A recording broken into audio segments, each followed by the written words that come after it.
Oh, look out! The following program contains coarse language and mature subject matter. Viewer discretion is advised.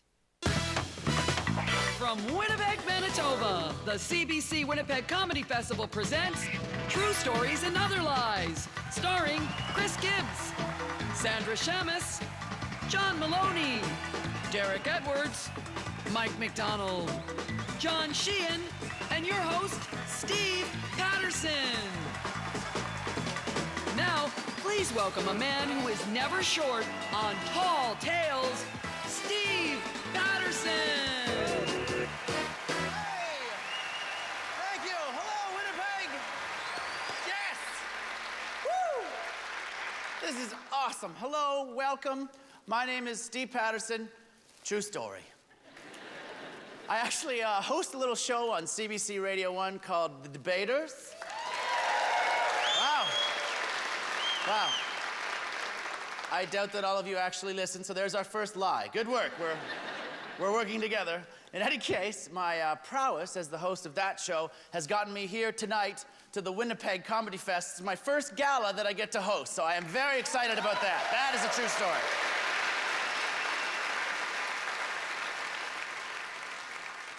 I'm a radio host, so it's not often that you get recognized on the street as a radio host. Tim Hortons drive-thrus, sometimes. But on the actual street, just walking around, no, I don't get recognized. However, as a veteran Canadian stand-up comic with several television credits, still no. Don't really get recognized. So I was shocked recently when a woman recognized me on the street in Charlottetown. I should be more accurate. It was a dirt path in Charlottetown. This woman recognized me, and she was surprised because she thought I didn't look like I sounded on the radio. She was actually quite angry at me for just not looking like how she thought I should look. She said, I thought you were short, fat, bald, and had a mustache. True story. Which is not the look I'm going for with this voice. I had to try to reason with her. I'm like, ma'am, I'm the host on a CBC radio show, not the chef from the Muppets. That's that voice. I should explain at this point tonight's theme. It is true stories and other lies, because many true stories, as you know, become exaggerated in the telling. Right? Right? That's okay, good. Just want to make sure you're really here. That being said, the story I am about to tell you is 100% true. But the statement I just said was only 50% accurate. Anyway, I was on my way to the show here tonight, and I passed through what you locals know as Confusion Corner. So named because if you aren't smart enough to navigate through there, you don't deserve to mingle with the people in Winnipeg. And I gotta hand it to you, it truly is one of the most confusing corners in Canada. You know why? Because it's a goddamn circle, that's why. It is a circle. There are no corners in a circle. I'm not a geometry expert. There are no corners in a circle. That place should be called Confusion Circle, or you should change the shape of it. Anyway, after a few circular trips around the corner, I ended up in St. Boniface. Or as the French say, St. Boniface. With a slightly more French accent. You know, Winnipeg, not many Canadians know that Winnipeg has a sizable French community, right? We do have a lot of French people here, but you can always tell the difference between a Quebec French woman and a Winnipeg French woman. If a Quebec French woman likes you, she might say, "Voulez-vous coucher avec moi ce soir?" If a Winnipeg French woman likes you, she'll just say, "I'll do anything, just get me out of here, please." So long story short, me and this French woman are driving back from St. Boniface.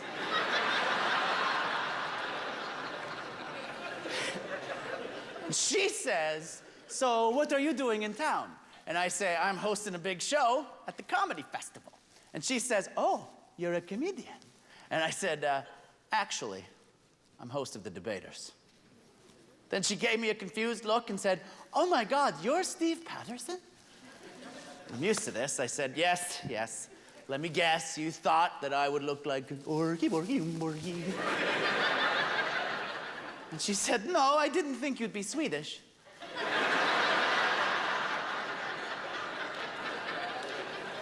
I just thought you would be, you know, good looking. True story. Let's get the show started, ladies and gentlemen. All right. Okay. Woo! All right. Some writers say that creating a good story is like giving birth. Those writers are men. Here to deliver his story, please welcome Chris Gibbs.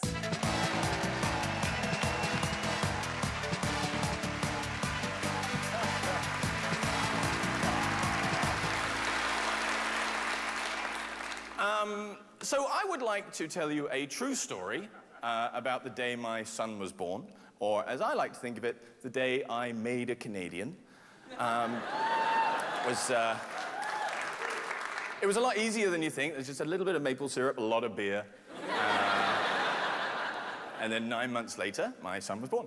My son was born, it was a C-section, a planned C-section, which was a process I knew nothing about, and I'm not going to give you any gory details, so please don't worry.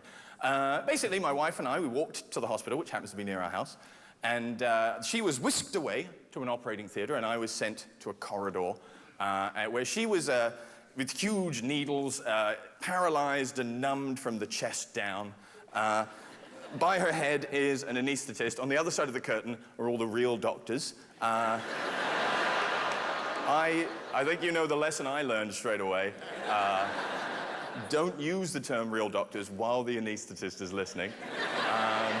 And I was basically sent in, and I had to sit by my wife's head on a stool, which I'm just going to mention now was a very uncomfortable stool. I didn't say anything at the time.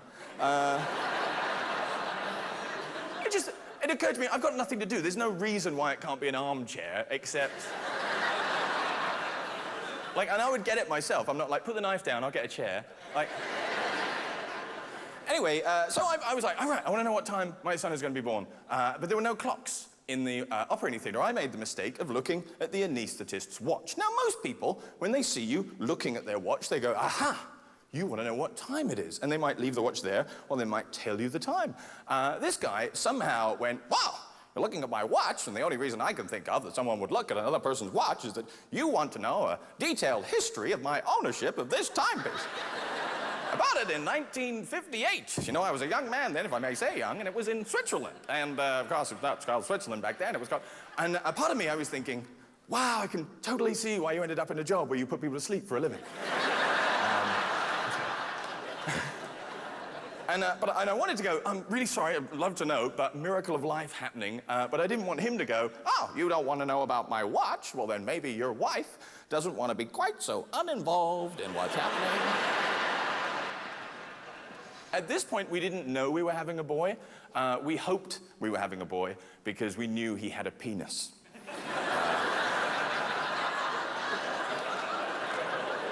It seemed likely his life would be easier that way. So basically, I stood up, and there was my son, and this was the first time I'd ever seen him, and they gave him a wipe, they cut the thing, and then they handed him to me, and I ripped open my gown and placed him on my bare chest. I should mention, I had been told to do this. This was not... everyone's like, is that a British thing? It isn't. Physical contact, not a British thing. Anyway. Studies have shown that a newborn baby, it's very good for them if immediately they get skin-to-skin contact. And when I heard about that, I was like, right. And they're like, no, just the shirt. So I held my son on my chest, and I've got to admit it was like the best minute of my life, as I'm the first person who has ever held my son in this way. And now, I've had a lot of jobs for which I have been utterly unqualified.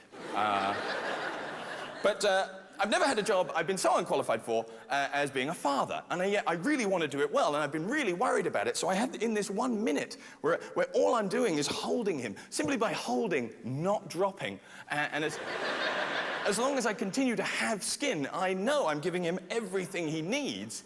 And so far, I haven't done anything wrong as a father. And it was quite possibly the best minute of my life. It ended when something I didn't expect happened.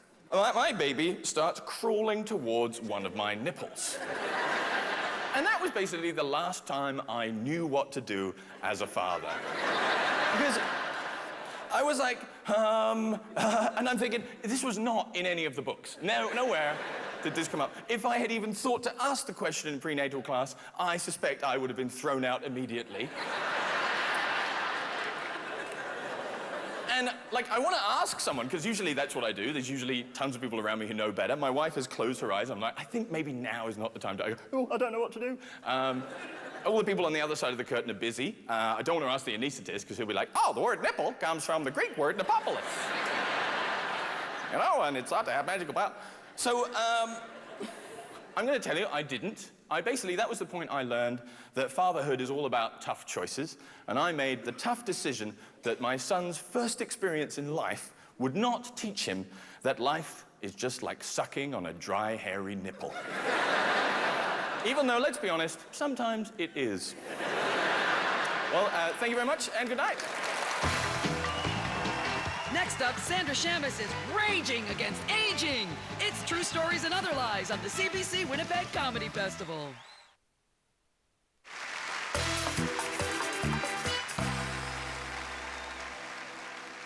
This performer has a talent for taking real situations and turning them into larger-than-life stories. Sounds like someone to have on your side during an insurance claim. Please welcome the incomparable Sandra Shamas.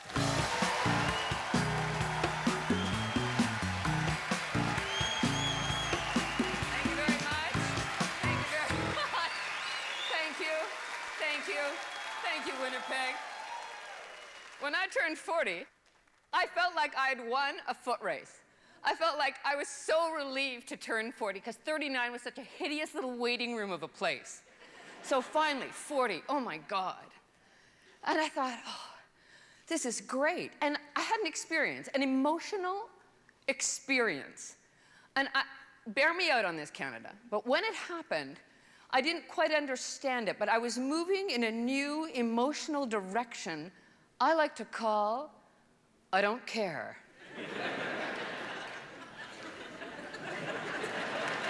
Yeah, I know. I was so unaccustomed to it because I'd been caring so much during my 30s.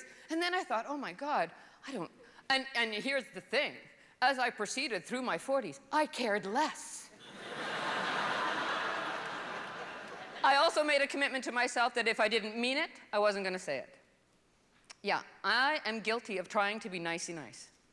I know that might seem a little impossible to you, but it's true. Nicey nice is simply me trying to say the thing I think you want to hear from me.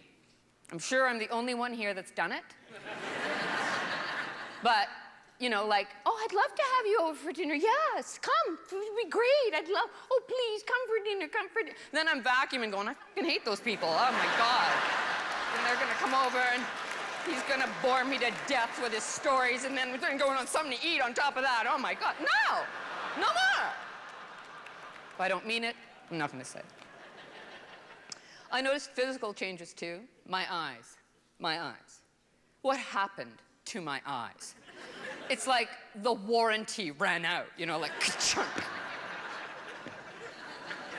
And it wasn't like I was tromboning the reading material. No, it was stuff even closer, like the front clasp on my bra. It's like...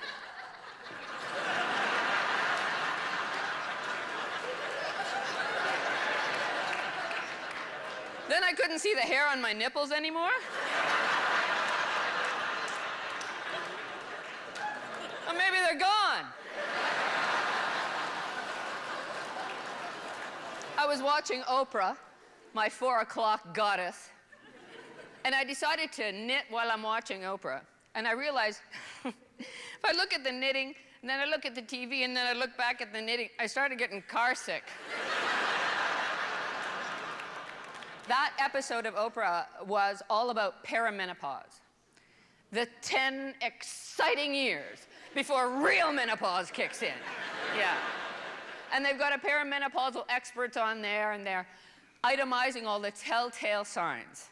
They've got age of onset, erratic sleeping behavior, and then she says, loss of nouns. And my head snaps up. Loss of nouns. This explains things for me you cannot know. Apparently, perimenopause sucks the nouns right out of your head. Yeah. I went to the cupboard, there wasn't a noun there. And it started very simply. I was having dinner, just sitting there, having dinner. Can you pass the,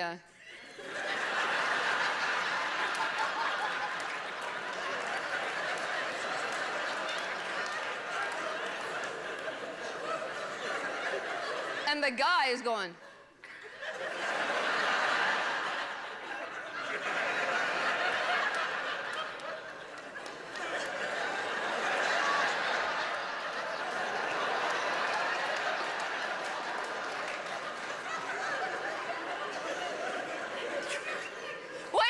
White shaky stuff. Oh yeah, because I think I'm having a stroke. And you gotta know, it's not like I forgot the word. It was like it was never there. And slippery slope. After that, whole sentences. Whole sentences. Yeah, what day did we go, what day?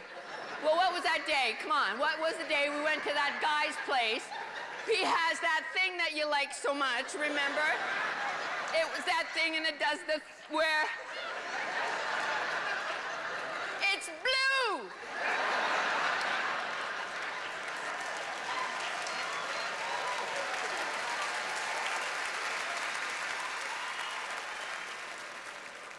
You know, when I was 18 years old, I used to work at the Bamboo Gardens, the home of fine Canadian and Chinese cuisine in Sudbury, Ontario.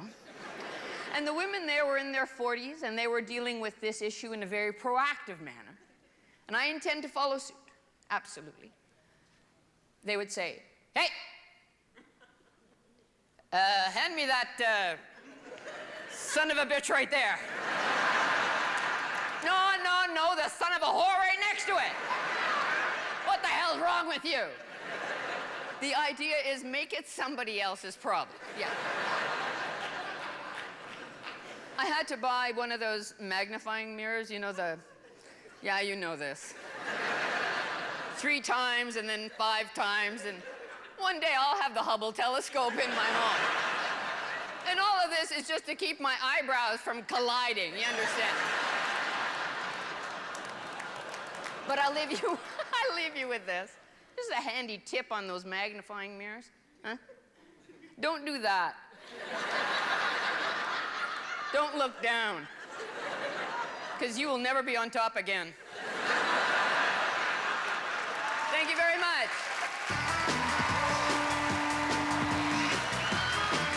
Thank you. Good night. Woo! Coming up, you don't want to miss John Maloney's Baloney on the CBC Winnipeg Comedy Festival.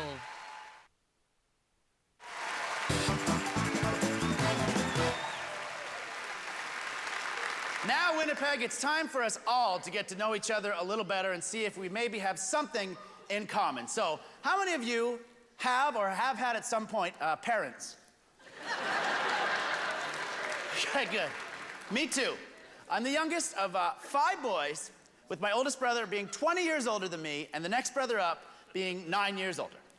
So I'm what the medical community refers to as anyone? Any doctors? Yeah, surprise is the word you're looking for. It's not accident or mistake. In truth, I was the save the marriage baby. I was supposed to save the marriage. Anyway, my parents got divorced when I was 8. So I ultimately failed at the job that I was born into in 8 years.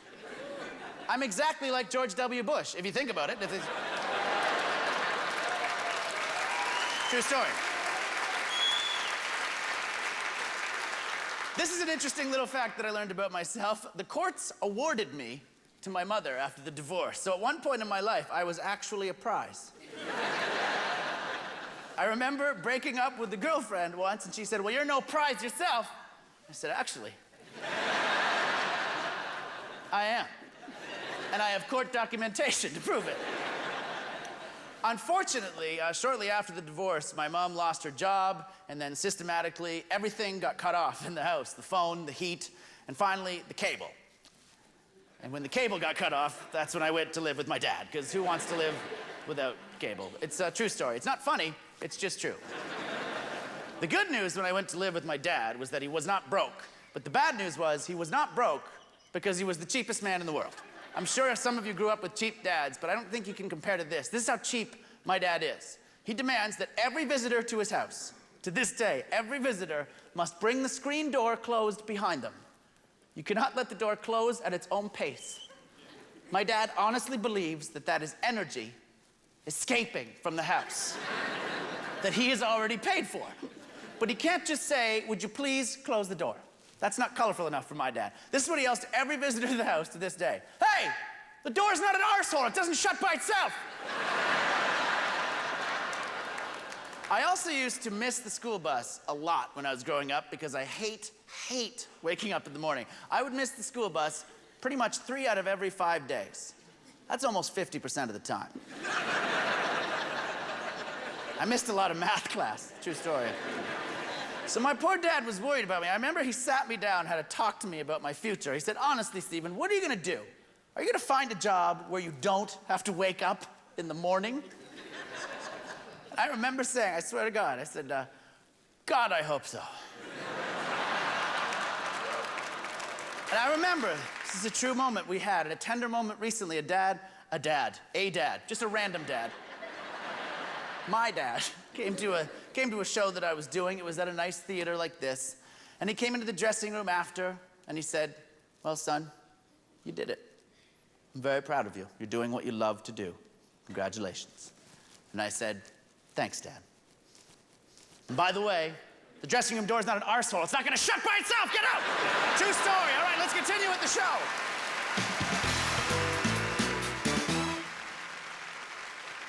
We all know it is very hard to make those guards outside of Buckingham Palace laugh. But if anyone could do it, it's our next guest. All the way from England, first time in Winnipeg, please welcome Mr. John Maloney.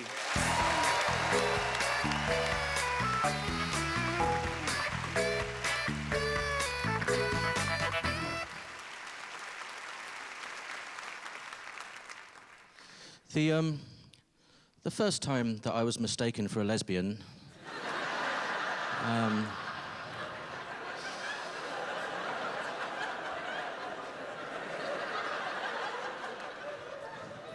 this may be the second time.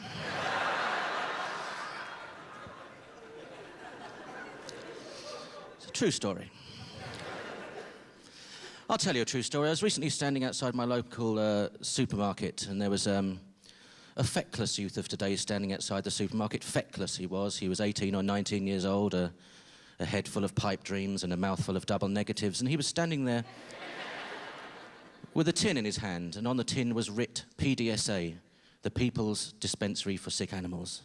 And he was cajoling the good people of London to put money in his tin. He was there like this. Money for dogs and cats. Money for dogs and cats. So I got speaking to him and I said, feckless youth. He said yes. I said to him, what's this all about? And bless him, this is what he said with no hint of irony. If you give a dog £10 a month... I thought he was deflating at this point. He said, if you give a dog £10 a month, every 6 months, it writes to you.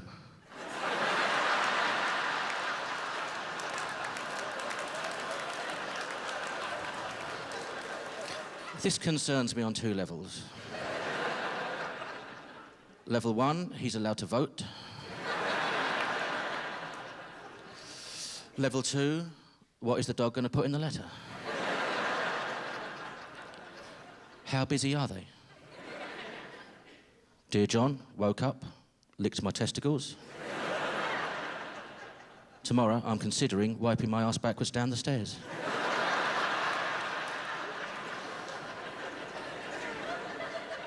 As part of this true story idea, I actually will tell you another I used to be a teacher. I was a German teacher.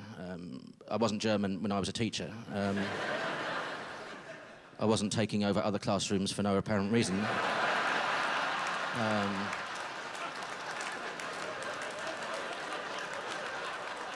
And they say a society, a language evolves from the society from whence it came. A language is related to the society, and that's true of the German language, because in the German language, the verb goes at the end of the sentence. So you're never quite sure what the bastards are up to till it's too late. I want to Poland invade, and by the time you know what they're up to... But it was a difficult job teaching. Because you have to be diplomatic as a teacher, whereas parents can come in and be as angry as they like, because nothing can ever be a parent's fault. They're only with their kids 17 hours a day. What could go wrong? So, and it only takes one kid to ruin a lesson. Once one kid gets tired, bored, or distracted, the rest of the kids join in. And this one kid used to ruin my lessons, so I thought I've got to get rid of him. And this is what I did. And any teachers can use this. This is foolproof, right? What I did was, I got his exercise book, his homework book, and with my left hand I wrote, "Mr. Maloney is a fat prick," in his exercise book. And that got him suspended for 2 weeks. It was perfect, really. It's foolproof.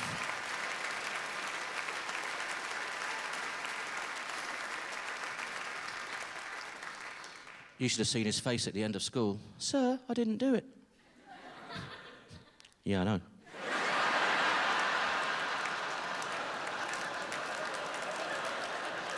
Thank you very much for listening. See you again. Thank you very much. Bye. Cheers.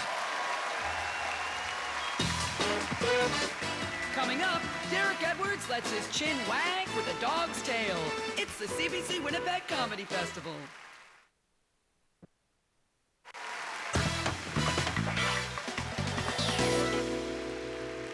If they were ever to make a movie called The Derek Edwards Story, I hope to hell they would get this man to play the title role, because nobody does it better than Derek Edwards.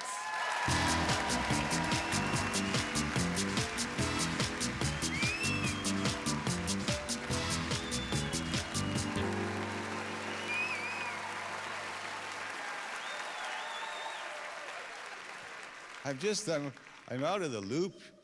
Didn't have pets. I had this fear of dogs. I know how pathetic that sounds. But never tell a friend that you have an irrational fear, because they never forget. A friend of mine calls me up. He just got a dog from a full-grown German Shepherd from the pound, a used dog. And he invites me over to his house without telling me, you know, because he's funny.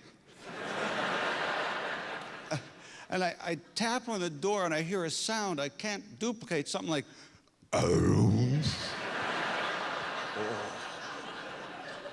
It sounded like somebody was trying to start a tank. So whatever, there's something enormous behind that door. And he comes out and he's got his new dog by the collar, but just barely. "Hey, how you doing?" And now the dog is like surrounding me. He's all over and he's sniffing. I'm so tense, and at one point he sticks his head right under here. Now I'm on my toes in the lurch for something clever to respond with. "Geez, are those new curtains there?" And he says this, "Don't act so nervous. He can smell fear." See, I can't believe his eyes aren't watering.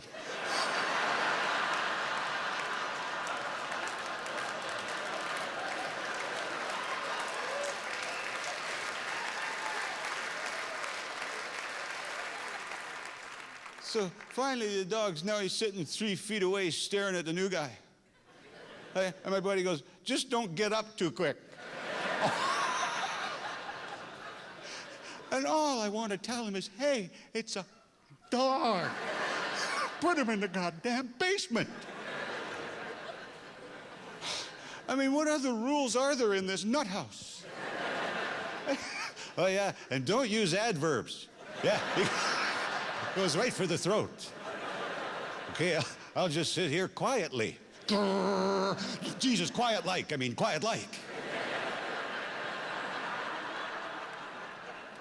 But anyway, I've been out of the loop. And I overcame this fear. It's a happy story, triumph over adversity. I overcame this fear by getting a dog. It changes your whole perspective. I mean, they're in your heart in days. They're right there.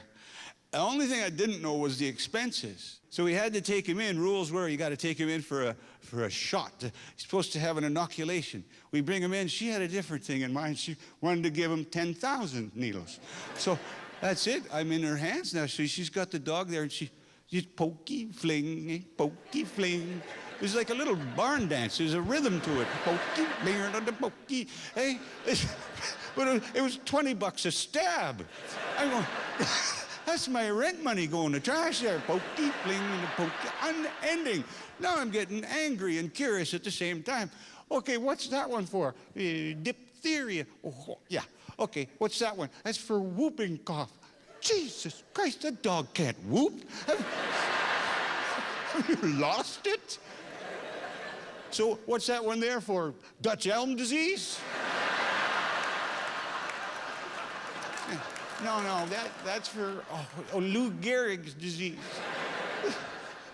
Hey, Lou Gehrig was a baseball player. This Nimrod can't even fetch, for God's sake.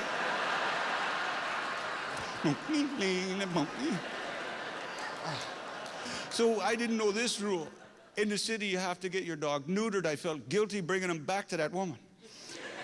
So she does the operation. I'm trying to leave. She's tapped me on the shoulder again. So what the hell? What, you used to run a Mr. Lube franchise? You can't get out of the building. What? And I said, well, here's I committed it to memory. She says, you know, after a procedure like this, often a dog will suffer a crisis of confidence. They'll be lacking self-esteem. So for this laughable price tag, she said she would be quite happy to attach a set of prosthetic testicles.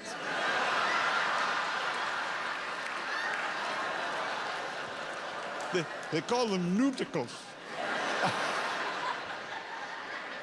So there was nothing in this that made any sense to me. I couldn't imagine how this is supposed to help. Here's my dog, apparently, at his height of insecurity, and I'm supposed to walk him back home while every other dog on the street makes fun of him. Hey, every other pooch going by, oh, those aren't real. Yeah, right, clackety, clackety, yeah, buddy. And I think we're all aware that this is not going to fool your dog for any length of time. How long can this ruse work? Maybe an hour? Before your beloved dog jumps on the couch with you, gives you an accusatory glare, huh?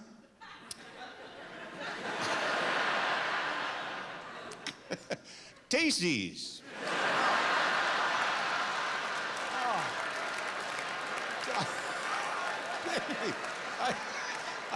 I'm getting a rubbery aftertaste. Is it me? Go. Anyway, look, you guys have been great. Thanks for listening.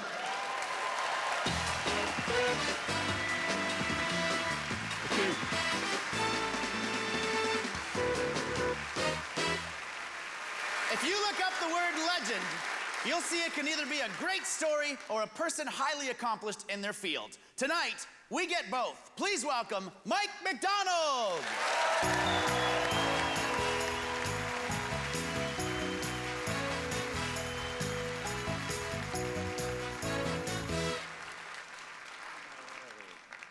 Oh, thank you. I have so much to live for.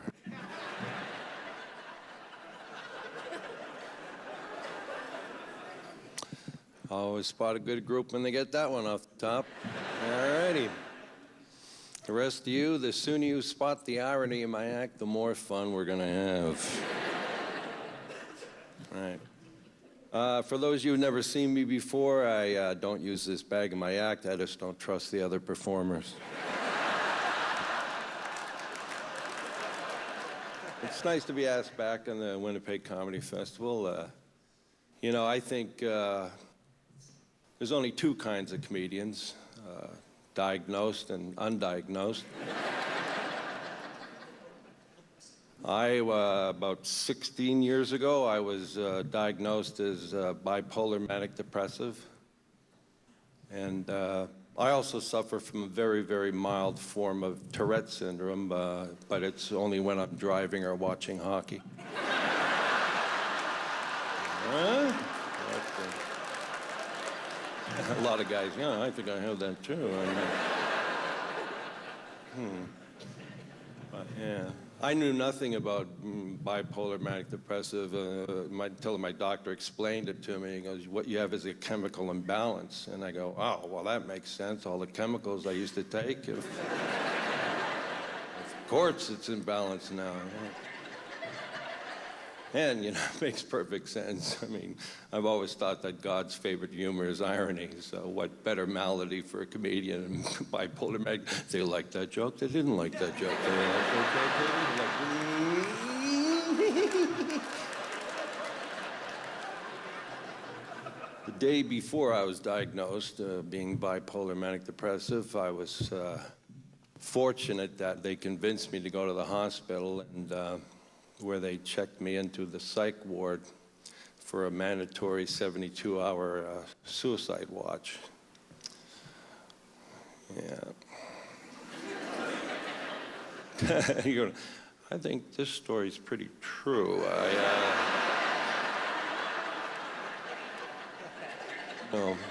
My wife likes to go to the beach for 2 weeks a year, but man, the Psych ward, that was great. I loved it. No one can visit you or phone you if you don't want them to. You get your own room. All you have to do is take a shower a day and fill in your meal sheets, for what you want to eat. And, every meal for dessert, chocolate pudding, chocolate pudding, chocolate pudding. Chocolate pudding for breakfast, lunch, dinner. Yeah. I love this place. It's cool, man. And there was only about 7 or 8 other patients on the whole ward, and it only took me about an hour to get everybody's button, man. It was great.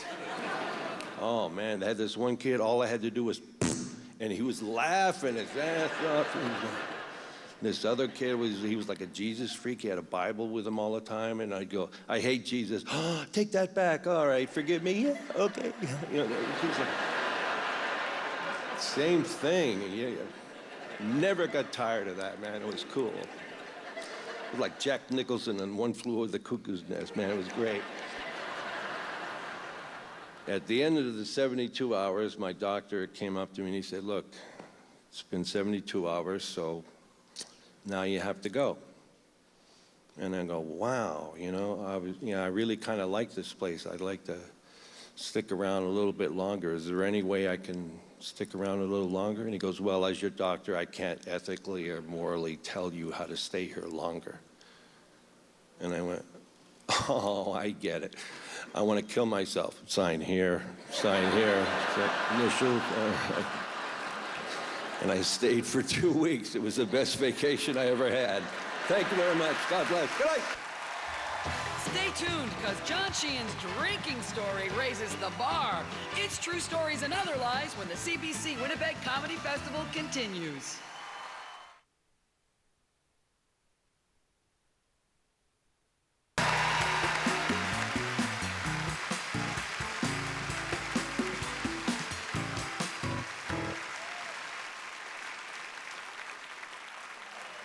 This is my first time actually in Winnipeg.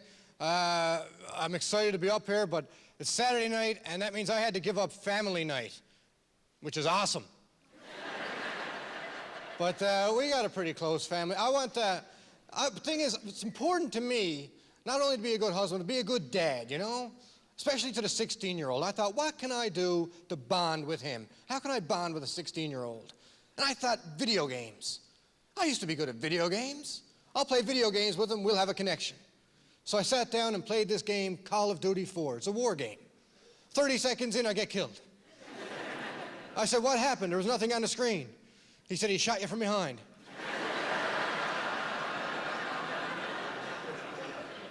What?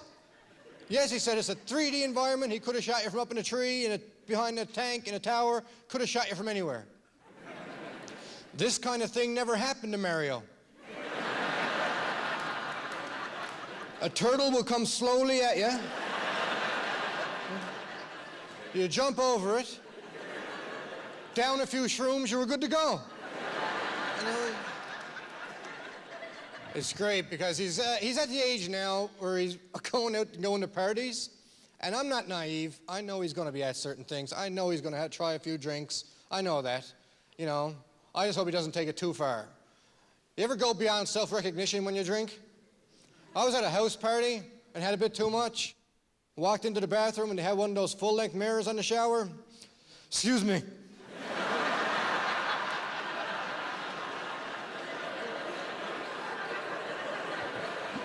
Ever get pulled over with a drunk idiot in your car? My friends have. It's true, the things we do when we drink. Here's a bit of advice before I go. If you ever want to go out and have a good time and you can't find anyone to go with you, go by yourself. But this is what you got to do. You got to pick a friend and you got to leave messages on their machine updating them on how your night is going.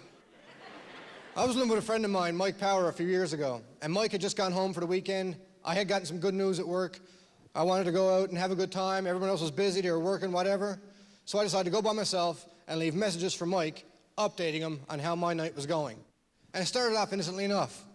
Beep. Mike, it's John, it's 8 o'clock, I'm at the club, having a basket of wings and a beer. I'm doing good. Talk to you later. Click. Beep. Mike, it's 9:30 now. I got a couple in me, but I'm not doing too bad. Talk to you later. Click. Beep. Mike. Mike. Listen. I got a few into me now. Oh, she's cute. I gotta go. Talk to you later. Click. Beep. Mike. Listen. It's a minute later. My face hurts. I'm going home now. I'll talk to you later. Click. Beep. Mike. Mike. Mikey. Listen. I had to beat down the door. What a fright I got. I saw a rat. So I grabbed the shovel and I laid into it. Problem solved. Click. Beep. Mike. Listen. I'm sorry. First thing tomorrow, I'm buying you a new hamster. And the toilet's clogged. Listen, I'm half sober now. I'm gonna go ahead and fix the door. Talk to you later. Click. Beep. Mike. Listen. How do you work the saw? Never mind, you gotta plug it in. Talk to you later. Click. Beep. Mike. Listen. I'm calling from down to the emerge. If you gets home in the next little while, have a look around for a finger, will you? Talk to you later. Click. Beep. Mike. Mike. Listen. Never mind about the finger. It was in my pocket. And don't worry about the door. It wasn't our house. Thanks a lot, folks. You've been great. Appreciate it.